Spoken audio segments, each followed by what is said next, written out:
السلام علیکم ناظرین، آپ دیکھ رہے ہیں نیشنل نیوز HD۔ میں ہوں محمد ارسلان اور نظر ڈالتے ہیں آج کی اہم خبروں پر۔ خبر شامل کرتے ہیں مری سے مظہر محمود عباسی کی رپورٹ کے مطابق کوہسار ٹورزم ہائی وے کوریڈور صرف ایک سڑک نہیں بلکہ علاقے کا معیار زندگی بدلنے کا ایک گیم چینجر منصوبہ ہے۔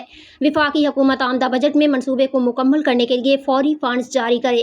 سابق MNA بانی کوہسار ٹورزم ہائی وے صداقت علی عباسی نے اپنے وفد کے ہمراہ سڑک کا دورہ کیا اور اس کے مختلف حصوں پر جاری کام کا جائزہ لیا۔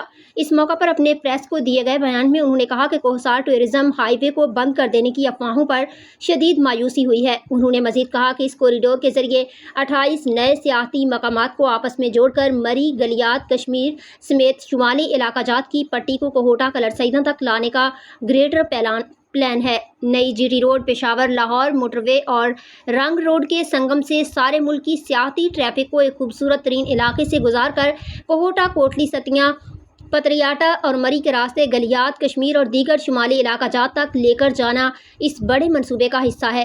یہ کوریڈور کشمیر کو جاتی ہوئی 5 بڑی ڈیفنس سڑکوں کو بھی دریائے جہلم کے کنارے کے ساتھ ساتھ ملاتا ہے، جس سے دفاعی ٹرانسپورٹ کو بھی بے پناہ فائدہ ملے گا اور بہت زیادہ وقت اور لاگت کی بچت ہوگی۔ سڑک کے فیز 1 چوک پنڈوری سے بیور تک کام مکمل ہو چکا ہے، جس کے معیار کا موازنہ کسی بھی ملکی ہائی وے سے کیا جا سکتا ہے۔ جو بھی شخص اس سڑک سے گزرتا ہے وہ اس کے کام کے معیار اور اس منصوبے کے آئیڈیا کی تعریف کیے بغیر رہ نہیں سکتا۔